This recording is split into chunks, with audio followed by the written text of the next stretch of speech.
Good evening. Welcome to California Today. I'm Ling Zhang. Here is a preview of some of today's stories.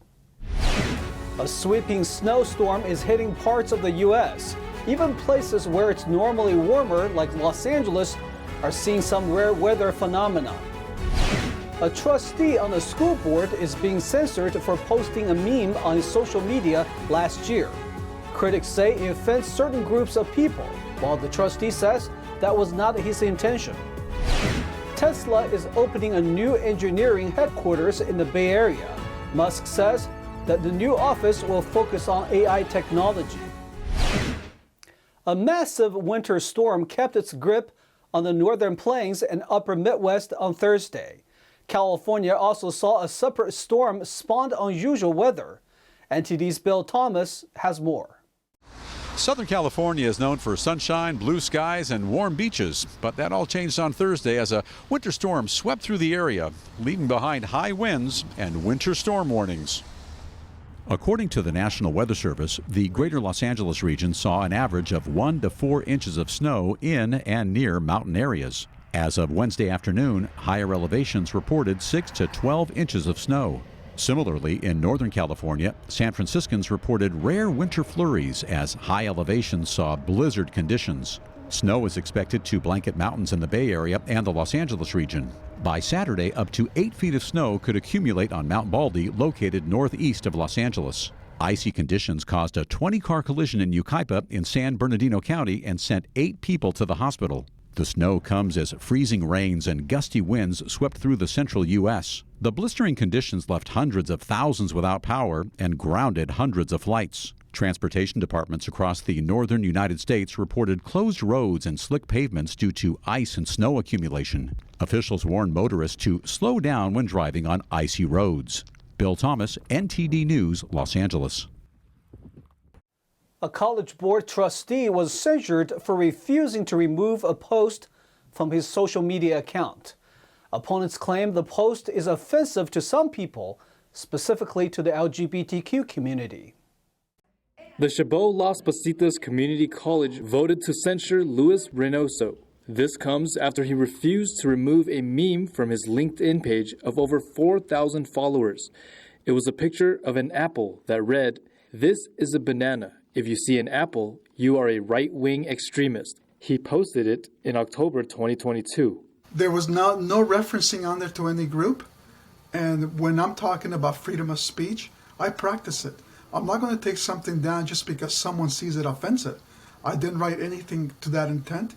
And if you try to Google for that picture, that group that they claim to be offended, I can't find it anywhere. So someone just made that up, very malicious, and I consider that just more of harassment. According to a press release, 2 anonymous individuals told the board the meme was, quote, hateful, harmful, and anti-LGBTQ+. No official complaint has been filed, but Reynoso is being censured for, quote, unethical behavior. During a board meeting on February 21, some members of the public defended Reynoso's actions, while others criticized him. Why is he being censured? Because of a meme? Think about the dangerous precedent that you are all setting by censuring Trustee Reynoso over a meme. Think about the message that this is sending to the younger generation, and think about what this says about how you guys view freedom of speech. Trustee Reynoso's conduct is shameful, embarrassing, but more than anything else, blatantly discriminatory. This isn't about hurt feelings. This is about harmful bigotry and people in power who are unwilling to represent all of their constituents equally. I believe that free speech right here is being denied to racist. not only Trustee Reynoso, but also the person that's listening to whatever he has to say, whether it's a meme or it's a speech. You're racist. Proud that this board is taking a stand. Taking a stand against those targeted by this man's hateful rhetoric. Racist. They're standing up for those who felt threatened and unwelcome by this man's hateful rhetoric.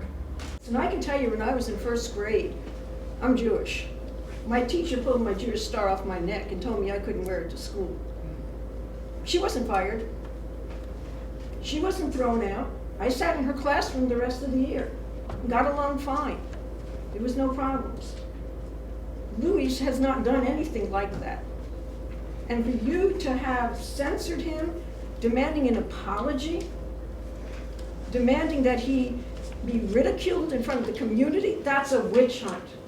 Reynoso also showed everyone a presentation of his LinkedIn profile. When I showed my LinkedIn account for that Apple posting, I went through every posting. I even asked the audience, I challenged them, point something under to me that is hateful. No one responded. Even the speakers that spoke against me, that were looking down at the floor, because they know they were lying. So if they're lying on that, they're lying on the other part as well. There's nothing in my account. People are welcome to look at my LinkedIn account on my postings. I don't post hatred. The high school where he is contracted with also recently notified him that he would not be called next year, even though he was scheduled to teach. In an email statement to NTD, the college district said censure is an official expression of disapproval passed by the governing board and does not prevent any board member from fully participating in their role as trustee, nor does it deny any board members' First Amendment rights. Reynoso has been elected 5 times for the board. He says he advocates for fighting government corruption and promoting transparency. California is welcoming a new Tesla headquarters to Silicon Valley. CEO Elon Musk says the new office will focus on engineering and artificial intelligence. A new Tesla engineering headquarters is coming to Palo Alto. CEO Elon Musk made the announcement on Wednesday in a joint appearance with California Governor Gavin Newsom. We're excited to announce that Tesla's global engineering headquarters will be right here, the former headquarters of Hewlett-Packard. This is, I think, a poetic transition from the company that founded Silicon Valley to Tesla. And we're very excited to make this our global engineering headquarters in California. According to the announcement, which was streamed and posted on Tesla's Twitter account, the new headquarters will focus on developing Tesla's engineering and AI technology. And I couldn't be more proud of California's commitment to support Tesla over the course of the last few decades. Newsom and Musk took a moment to banter before wrapping up the short 7-minute announcement. We're America's coming attraction. Yeah, in fact, you were one of the first people to buy a Tesla Roadster back in the day. I appreciate you saying that. We were just talking about that. I told him he had my money for a long while with that. That was by the way, that was a healthy deposit you had to make. You didn't trust me. It was you like thought I was going to take $100,000, off. I think. Yeah, thank you very much. Back when I had money. Yeah, when that was a lot of money in 2007. It's still a lot of money, trust me, brother.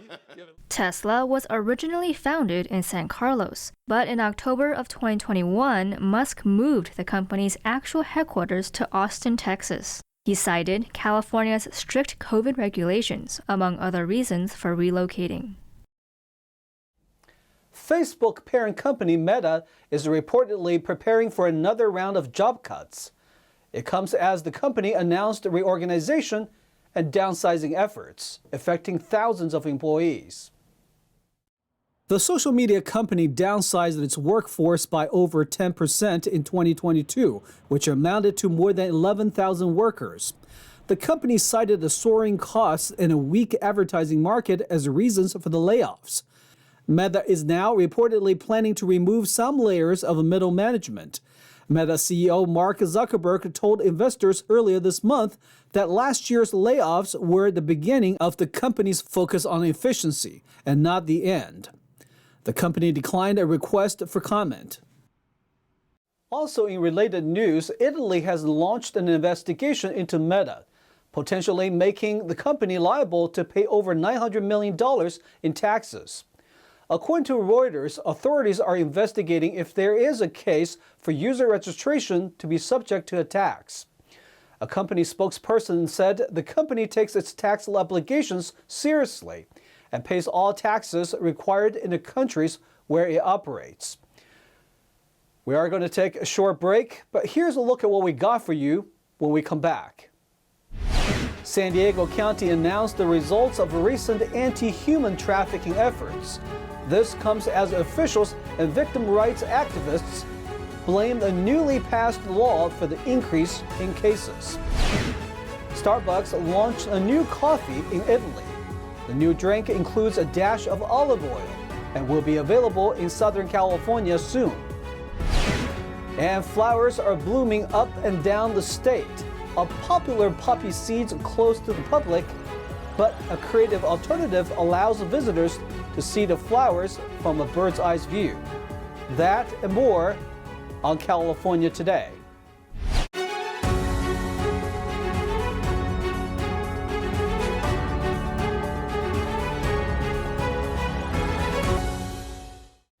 Welcome back to California Today. I'm your host, Ling Zhang. San Diego's district attorney announced the results of an anti-human trafficking task force. County authorities and victim rights advocates blame a recently passed state law for the increase in human trafficking cases. San Diego District Attorney Summer Stephan announced on February 21st that a recent anti-human trafficking task force led to the arrest of 48 individuals. Known as Operation Better Pathways, the arrests stem from 17 operations that involved city, state, and federal officers. Officers rescued 41 individuals, including 8 children. Stephan told reporters, doctors, teachers, and superintendents that are often out there buying someone, even though they have their own children, wives, sisters, and mothers, are still willing to go out and buy a human being for sex. That is what fuels the $810 million industry of human trafficking, and they must be held accountable. Victim advocates say cases of human trafficking and sexual exploitation have increased throughout California. Some blame Senate Bill 357, which decriminalized loitering with an intention to commit and engage in prostitution. San Diego Police Department Chief David Nislight said at a press conference, "I'm going to formally and respectfully request that this bill be repealed. It needs to be repealed because we are talking about a young lady at the age of 13 here. How many more victims do we need to have in sex trafficking before we realize that this is not a good law?" If you or someone you know is forced to engage in any human trafficking activity and cannot leave, call the National Human Trafficking Hotline at 1-888-373-7888 to access help and services. A new study found that the COVID-19 pandemic had profound impacts on the justice system. The report shows that the number of arrests in California increased under pandemic policies.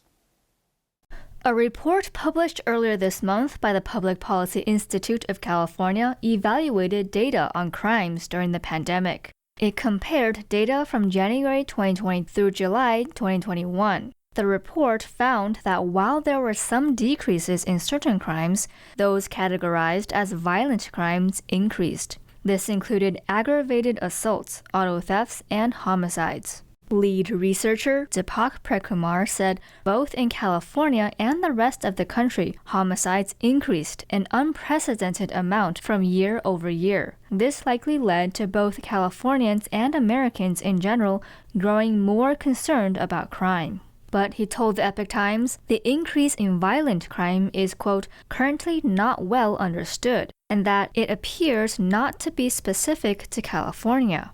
However, the report discovered that shelter-in-place orders were a driving force behind the drop in misdemeanor arrests during the early stage of the pandemic. According to the study, shelter-in-place orders and other temporary policies altered interactions between law enforcement and the public, but added that trends during the pandemic are often difficult to interpret. We have a recall to pass along. More than 300,000 Starbucks vanilla Frappuccino bottles are being recalled because they might contain glass. The drinks are 13.7-ounce vanilla Frappuccinos with the expiration dates of March 8th, May 29th, June 4th, and June 10th. Distributor PepsiCo has issued a warning to retailers and consumers. The FDA says the recall began on January 28th and is ongoing. Starbucks has launched a new drink that mixes coffee with olive oil. It's the latest alternative to the more standard espresso or cappuccino. Let's take a look. Coffee and olive oil. Would you try it? Starbucks said in a statement its new so-called oleato beverages are made with Arabic coffee infused with a spoonful of Partana cold-pressed extra virgin olive oil. Initially available in Italy, the beverages will soon roll out in select markets around the world, starting with Southern California in the spring, and later this year in Japan, the Middle East, and Britain. Students gave the drink a try at the Starbucks flagship coffee shop in central Milan. There are things that shouldn't go together, but it's good because I always like to taste something new. So for me, it's good. It has a little too much oil for my taste, but I like it because the milk and the oil can both be tasted distinctly. I don't know how to explain it. There are two flavors, but they mix together and work well together. It's a strange idea, but there's something different about it, and in my opinion, it could appeal a lot more to foreigners than Italians.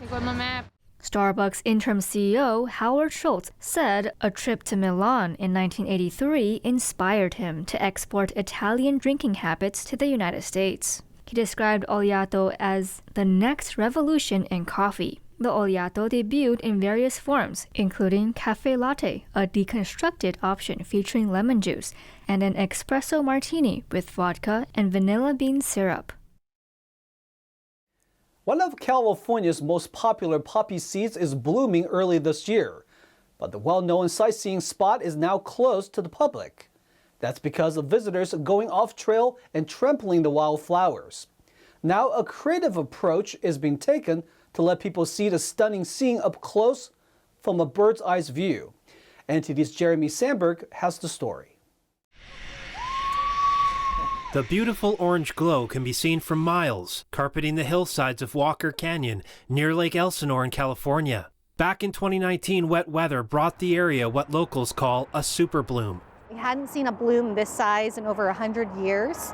This year, similar conditions set the stage for the flower phenomenon. But city officials are on high alert. That's because visitors that surged to the site after it went viral on social media caused permanent damage to the poppy-filled hillsides last time it happened. We saw so many visitors and there were so many folks visiting that didn't quite keep to the trails and, really just wanted to grab that great photo in the flowers. It created impact to the blooms. Other alternatives have blossomed with the canyons closed in an effort to preserve the habitat, like traversing the fields while hanging from a zip line 200 feet in the air. So here would be a guided tour. You're going to be flying over poppies. You're not going to be laying in poppies or trampling poppies. So far, the strategy has been a hit. It's amazing. It's absolutely beautiful. And with the closures, this is one opportunity that, people can get to actually come and see them up close and personal without actually, stepping all over them. The city of Riverside also set up a live webcam to view the bloom from its website and is planning a virtual drone experience to take viewers up the trail. Jeremy Sandberg, NTD News. Now let's check in with the NTD's Tyler Castillo for today's Sports Roundup.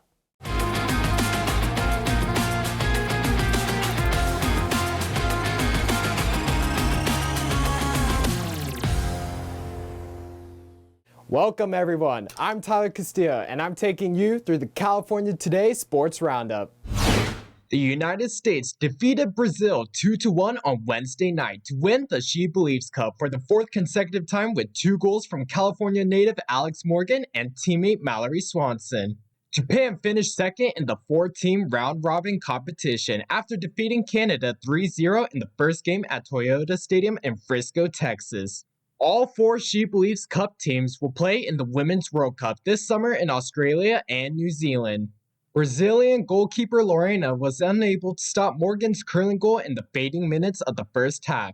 Morgan has now scored 5 goals in She Believes games. With her 14th goal since the birth of her daughter in 2020, Morgan now holds the record for the most goals by a mother on the national team. Swanson scored in the 63rd minute, her 4th goal of the tournament and 7th overall this year, matching her total for all of last year. Brazil scored in extra time with Lumila to escape a shootout. The United States, which has won all 5 of its games in 2023, conceded its first goal of the season with that finish. Major League Soccer Commissioner Don Garber voiced hopes of selecting a 30th franchise before the end of the year and defended an expanded playoff format in which 18 of 29 clubs make the postseason. Garber stated that he was in active conversations with representatives from Las Vegas and San Diego ahead of MLS Cup last November, and that he hoped to announce the location for the 30th team in the first half of 2023. The commissioner also mentioned Detroit, Michigan, Phoenix, Arizona, Sacramento, California, and Tampa, Florida as other expansion possibilities. Previously, Garber had named Las Vegas as the favorite to host the league's upcoming team, with plans to construct the stadium just off the famed Strip. However, San Diego has emerged as a serious rival, with Garber saying he was a big believer in the Southern California city. MLS expansion fees have risen dramatically in recent years, from the $10 million paid by Toronto FC in 2007 to a record $305 million for the most recent expansion team, Charlotte FC, at the end of 2019. Current WBA lightweight champion Gervonta Davis and Los Alamitos, California native Ryan Garcia have both signed contracts for an April 15th super fight in Las Vegas at 136-pound catch weight. Once broadcasters Showtime and DAZN signed contracts, the agreement, which has been in the works since November, will be officially completed. The star boxers have engaged in a multitude of social media disputes across the years, with fans from both camps getting heavily involved in the passion-filled debates. Once set in stone, the clash is programmed to be one of the biggest commercial events in pay-per-view history. The fight was nearly derailed by a disagreement over the rematch clause, but it was settled last week when PBC agreed that Golden Boy Promotions will be the main promoter of the sequel if Garcia prevails. Only Davis can activate the rematch clause if he loses the bout. Boxers typically have 30 days to exercise their right to a mandatory rematch. On Thursday, Davis pleaded guilty to 4 counts stemming from a hit-and-run crash in November 2020 that left 4 people injured, including a pregnant woman. Davis' sentencing is set for May 5th, which means any potential punishment won't interfere with his ability to compete in April. Thank you for tuning in for today's Sports Roundup. That's all we've got for you tonight. We would like you to join us again on California Today every weekday at 8:30 p.m. Make sure to check out our broadcasts on our California Today webpage. You can find it at ntd.com/California-today. You can also find all of our top latest clips there, ready to share with friends and family. Send us a message on Twitter, Facebook, or Instagram, or through our email, california.today@ntd.com. I'm Ling Zhang. Have a wonderful evening.